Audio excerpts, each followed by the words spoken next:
Hello दोस्तों, हमारे YouTube channel में आपका हार्दिक स्वागत करते हैं। आपने रामायण में देखा होगा कि भगवान श्री राम को वनवास के समय एक केवट ने गंगा जी के तट से अपनी नाव में बैठाकर दूसरे तट पर छोड़ा था। लेकिन क्या आप जानते हैं कि केवट पिछले जन्म में कौन थे और उन्होंने क्या किया था? इस जन्म में भगवान राम के चरणामृत लेने का सौभाग्य मिला।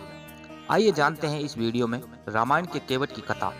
जब भगवान विष्णु ने इस धरती पर श्री राम का अवतार लिया और 14 वर्ष का वनवास के समय जब वे गंगा तट पर पहुंचे और उन्हें गंगा जी को पार कर दूसरे तट पर जाना था, तभी वहां पर उसी केवट का घर था और भगवान श्री राम बोले, क्या आप मुझे गंगा जी के दूसरे तट तक पार लगा दोगे? और केवट ने भगवान श्री राम को देखते ही पहचान लिया और केवट बोला, हे प्रभु, मेरी तो लकड़ी की नाव है और आपके पाँव में तो कोई जादू है, क्योंकि हमने सुना है कि आपके पाँव स्पर्श से पत्थर की शिला भी एक सुंदर स्त्री बन गई थी। तो मेरी लकड़ी की नाव का क्या होगा? मेरे और मेरे परिवार का गुजारा इसी नाव से होता है। इससे पहले प्रभु, आपके चरणों को हम अच्छे से धोएंगे और फिर इसी चरण अमृत को पीऊंगा और देखूंगा कि मुझे कुछ नहीं हुआ तो आपको नाव में बैठा कर गंगा जी पार कराऊंगा, देख लो।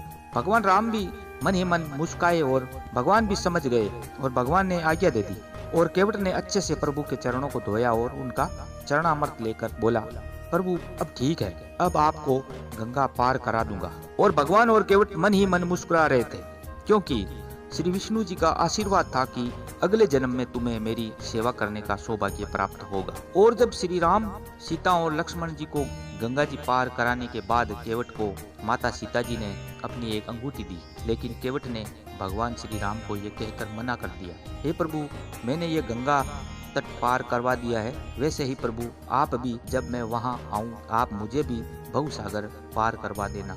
केवट को पिछले जन्म में दिया हुआ आशीर्वाद भगवान ने पूरा कर दिया। केवट पिछले जन्म में कौन था और भगवान विष्णु ने ये आशीर्वाद क्यों दिया था? दोस्तों, एक बार की बात है, विष्णु जी जब अपने शेषनाग पर सोने की मुद्रा में थे और माता लक्ष्मी उनके पैर दबा रही थी, तभी समुद्र में एक कछुआ आया और प्रभु के चरणों को छूने की कोशिश कर रहा था और माता लक्ष्मी बार बार उस कछुए को दूर कर रही थी और वह फिर कोशिश कर रहा था, पर उस कछुए को ये सौभाग्य नहीं मिला।